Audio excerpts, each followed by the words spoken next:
So the smallest part in the bin is the Traxxas Kingpins. I got these. Let's say 31.5, but I swear I ordered the 29s. Whatever, maybe it's just different math. Anyway, these are the ones that I got for my Bigfoot rig, and I use them for a very explicit purpose, so we will get into that in a moment. And now we're on to the second vehicle. This is my Traxxas two-wheel drives. I have Bigfoot. I almost said Slash there. But no, this is not a Slash, this is a two-wheel drive Bigfoot. And it is not a brushless vehicle, despite that. No. Oh, this is a brushed model. I originally got this as a brushed model, and really, that one screw is... Okay. I'm gonna keep talking while I fix this. But yeah, this was bog standard, a brush model when I first got it. I have the box off screen to prove it. But yeah, this was a brush model that I made brushless, and I swear I did not do this in response to Traxxas making their own brushless models. I did this purely of my own volition because I was like, well, you know what? I might as well just do it if I'm going to go through more brushed motors every now and then. And because that's the thing, I actually had good luck with the Titan motors. Most people claim that the Titan motors are junk, they don't work, they're terrible. But I disagree wholeheartedly. I think the Titan motors work way too well for their own good. But if I'm being honest. So that's just my thing. I think the Titan motors work good even under hard abuse. I just think it's a matter of luck of the draw, ultimately. Because I went through the stock motor, a second motor, and it wasn't until the third motor that I actually got a stinker. And I was like, well, that sucks. And that's when I decided to go brushless.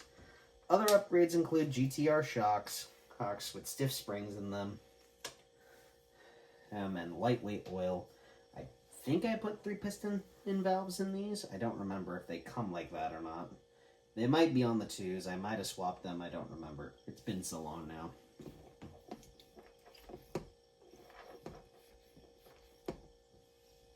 I think I did change them to 3s, maybe. Maybe they're 2s and they just have the thin oil in them, so they work really good. But I don't know.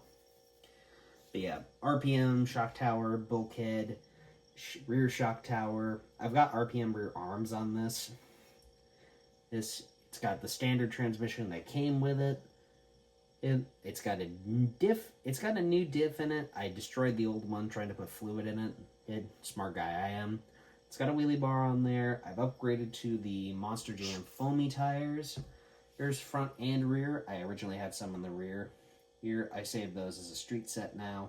It's got the RPM camber links and the RPM steering caster blocks, just like I put on the Slash. Same deal. It's got the screw kit from RC Screws. That's for the old Monster Jam vehicles. I noticed that there were, in fact, a few screws missing compared here, just because this was a little different. Or maybe there were just screws missing because they're kind of hyper-specific. I don't know. Oh, for certain. But yeah, this thing also has some random trick bits that are kind of silly, like this ST Racing Concepts battery hold down, because I broke the stock plastic one and I was like, well, let me just get a metal one.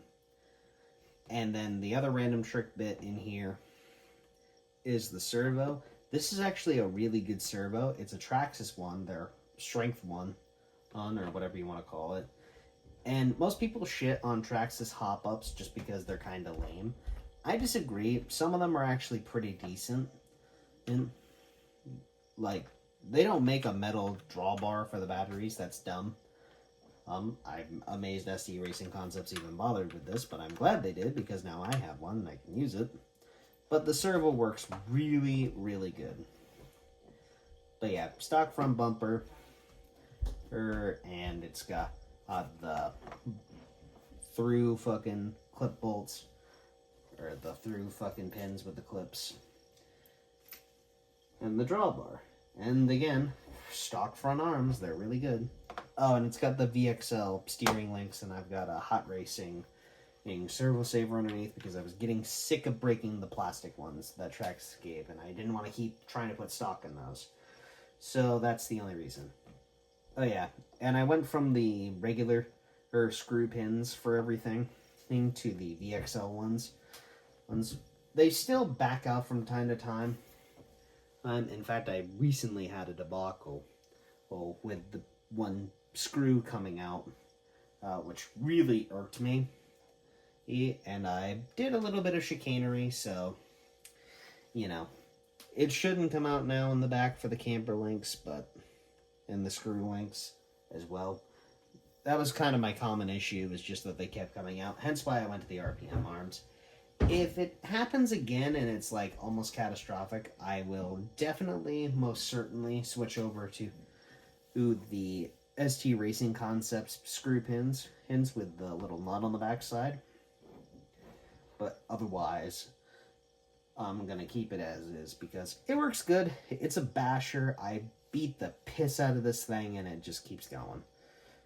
But yeah, let me quit rambling for a minute here and actually get to work. Okay, so now let's get into the bread and butter of this whole deal, because this thing is a pain in the butt to work with. Always has been. And that is putting in these pins. Now, funny enough, I made this discovery about these pins being usable for this when I was originally hitting all this stuff up front for the control arms.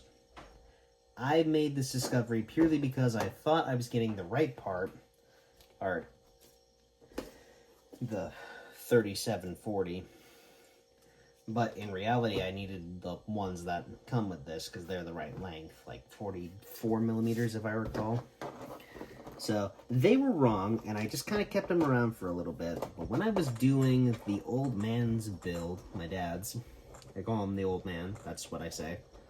Okay, he doesn't mind. But yeah, when I was doing the old man's build on his Slash, I looked at them and I said to myself, those look like they'll work. And sure enough, they did. And so I said, you know what? Screw it. I'm going to use them. And I'm not going to change my mind about that. And so far, they seem to have worked just fine. Now, you're probably wondering, well, what about the pins that were originally in your metal ones that you had on the truck? Well, that's a pretty simple question to answer. They bent and got destroyed. See, the problem is with the stock parts is that sometimes they're not good for the job at hand.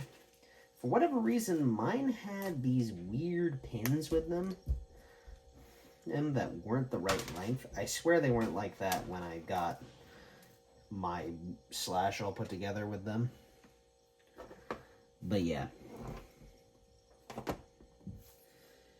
So I hate doing these circlips. It's because that's the circlip right there on screen.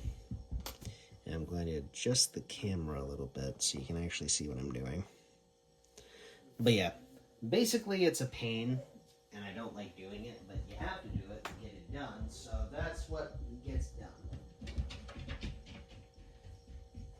If it sounds like I'm yelling, it's so the mic can pick me up as I walk away, because I had to grab a tool that I did not grab earlier.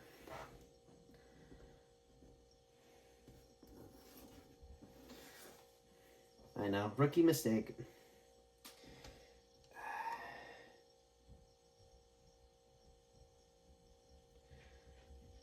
Basically what I try and do is I try and get the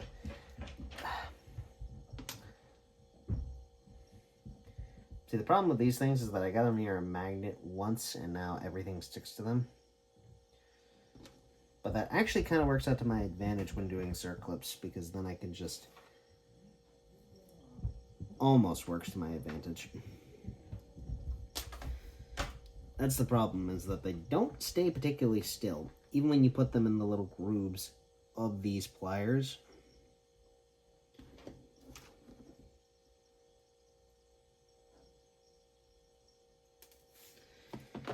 And that's the other problem. The pins aren't magnetized. So the circlips just want to not function.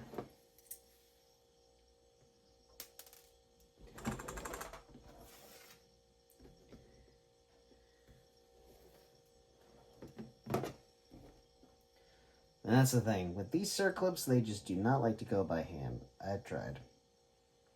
They just want to puncture your skin, and it's uncomfortable. Oh, and what's worse is that doing this on camera to demonstrate is not how you're supposed to do this in the slightest. But get it in close, like... I swear that was lining up before I got in front of the camera.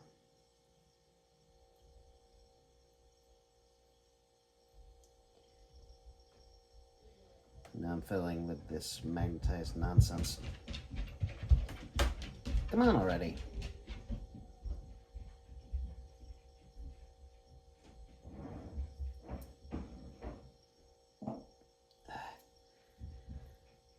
Yeah, I cut a take earlier because I had some gas, but at this point I'm so focused, I don't want to cut the take.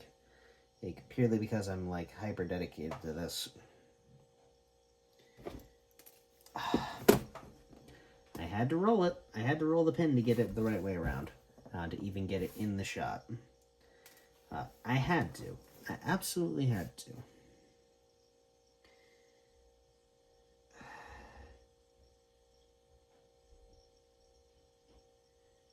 Stay still.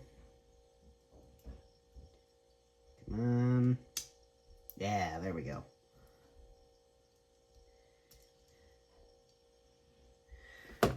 So, yep, that is a successfully done pin. In.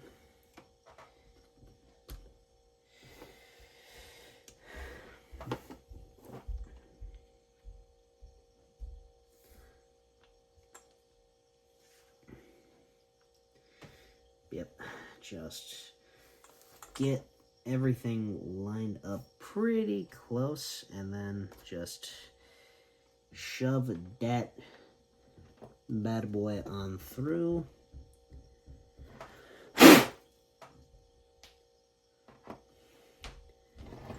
And I don't know if I can get that to show up on camera very well or not.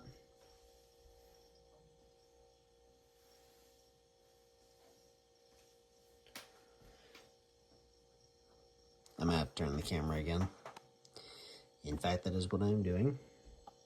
Yep, you can see that the pin perfectly sticks up through the caster block, so that the circlip holds it in.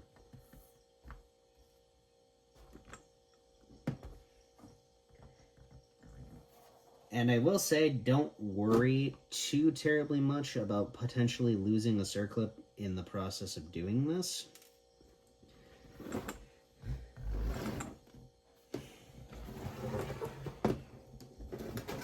Because ultimately, they do give you an extra one, and if you have the bog standard Traxxas screw kit, like I ended up getting at one point or another,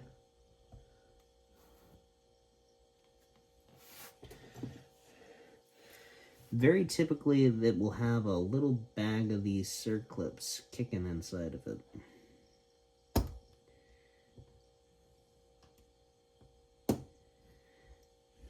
Yep, and then from there, you just pop the other circlip in, and it's in like Flynn.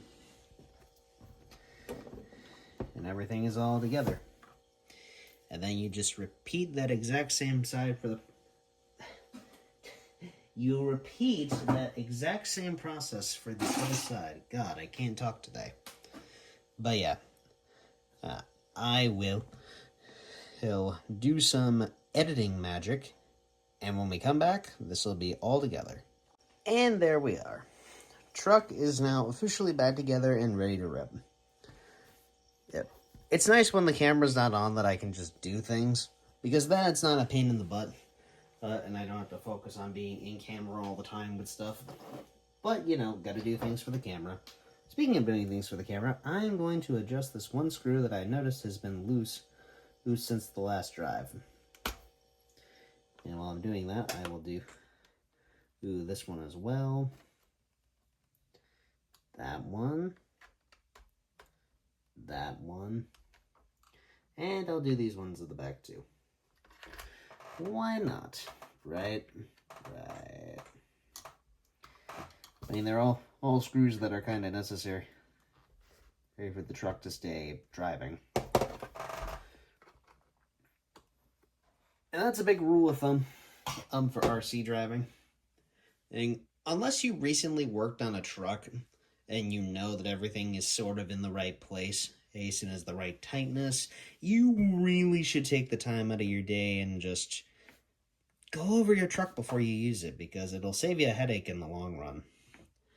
But yeah, that's all for this video. I swear next time I'll have some more stuff to talk about that's not just RC based. This is the first video actually talking about RCs that are from Walmart, quite literally. So, yeah, I'll see you guys in the next one, I suppose. Guess I should have an outro first. Oh well.